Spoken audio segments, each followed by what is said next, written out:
Okay, so in this video what I want to do is just do a real quick introduction to what tape measure to use and things that you need to personally consider. So the first thing is these small little ones right here. These are only good for if you're in a pinch basically. All right, this one only goes to 8 feet. This one only goes to 12 feet. And these are the ones you find around homeowners and things like that. But if you're in a pinch, if you're a homeowner, grab it. As a matter of fact, I would say most homeowners use whatever tape measure is closest to grab. I personally, when I'm working around my house, have 3 or 4 tape measures, and I have them in different locations so I don't have to go run around for them. Let's talk about some of the more industrial style ones that you can have. And obviously, when you're picking a tape measure, there's a couple things to consider. One, the first thing is always cost. What can you afford?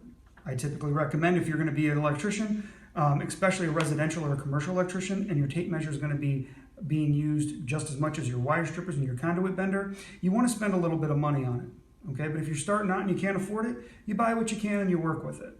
So let's take a look at some of the 25-foot brands that are out there. A couple of the features that we always want to consider when we're talking about tape measures is personal preference on a couple of issues. The first one I think that is important to consider outside of cost is the physical size and the weight. Okay, if you have a tool belt that has a specific pocket for a tape measure, make sure that it fits in there.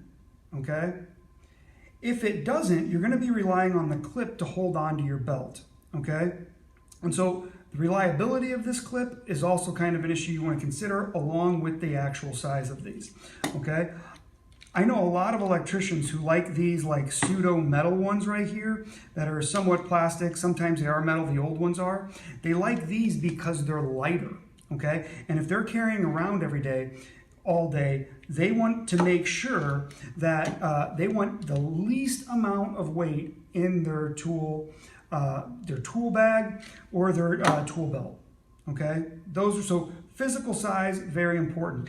If you're clipping them onto your belt, this is another big issue. In particular on the Stanley FatMax, one of the issues that I have found with these is that this clip is only held in by one screw. That tends to get loose and you tighten it up and eventually it pops out.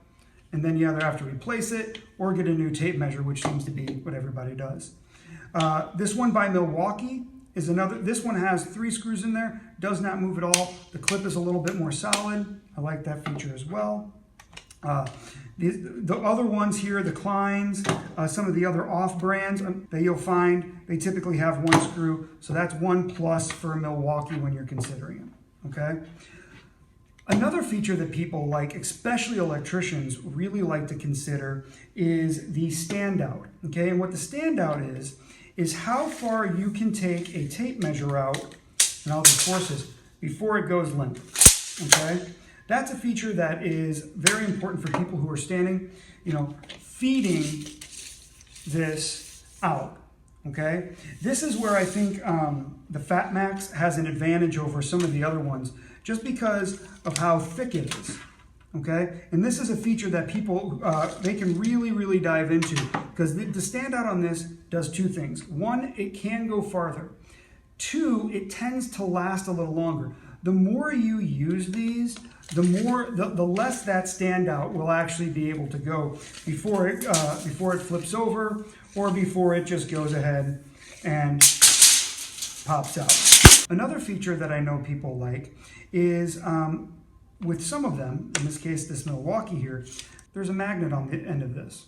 A lot of people like that feature because it will go and you can draw it away to some extent. You can latch on. The magnet does not last forever. Okay, this is one of my personal ones here. It doesn't last forever, but it does a pretty good job. Now, this tape measure by Klein, now Klein's not known for their tape measures, but this one has one feature that I do want to talk about. Okay, so all of these tape measures have a feature where you can lock it in. Okay, and they all have that. And the lock-in mechanism on some of these cheaper ones, like the Tool Shop, they're not going to last forever. But on some of the more expensive ones, the Stanleys, the Milwaukees, they'll last a long time. But this Klein one has one thing that I really like. When you extend this out, you can actually push on the bottom and it will hold it in place temporarily.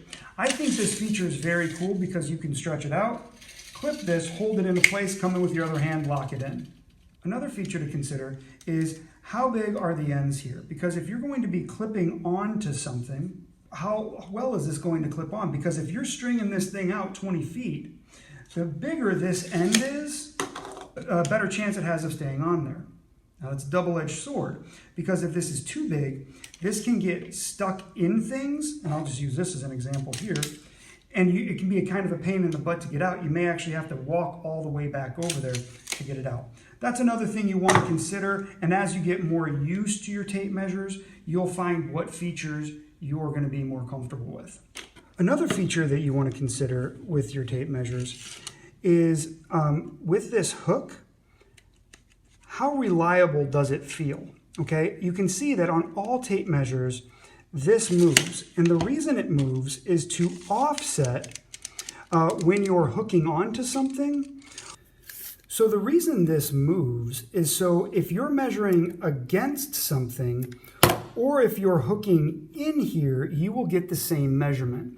That's the reason, because they understand that there's a thickness to this, okay? And you want to be able to measure as accurately as possible when you're either pushing up against something or if you're hooking into it. And that's one of the features that you have to consider. Now, the last thing that I want to talk about are the options within the numbers, okay? So I personally am a fan of ones that have the numbers that are out there and very easy to read, and the features that they have. So the two that I have are very straightforward. They mark by feet. They mark every 16 inches, so you know where to lay out your studs or where the stud's going to be compared to a stud that you found. This is very important for electricians, especially if they're mounting outside conduit or things like that and they need to hit the studs. I find this to be a very nice feature. Other ones, if they're too small like this and they have something that's used for other features, I'm not a big fan of. But again, the bigger the numbers, the easier they are to read. Some of them will actually show you the fraction. I think that's kind of good for noobs, but as you get more familiar with them, it's very simplistic. You'll know exactly what we're talking about. This Klein one it's almost ridiculous how big it is. It's pretty funny. Here's another feature you want to consider as well, is this isn't as much of an issue as it used to be, is what is the resolution on the tape measures, okay? Meaning, how far do the fractions go? So, you have 1/2 inch, 1/4 inch, 1/8 inch, 1/16th, and 32nds, okay? Typically anything past that, it's gonna be hard to find, or it becomes a little ridiculous. So I hope this video showed you some of the different options that you may want to consider when you're going to purchase a tape measure. All right, and if you liked the video, I'd appreciate it if you could hit the like and subscribe, and any comments down below, I'd appreciate it. All right, thank you so much.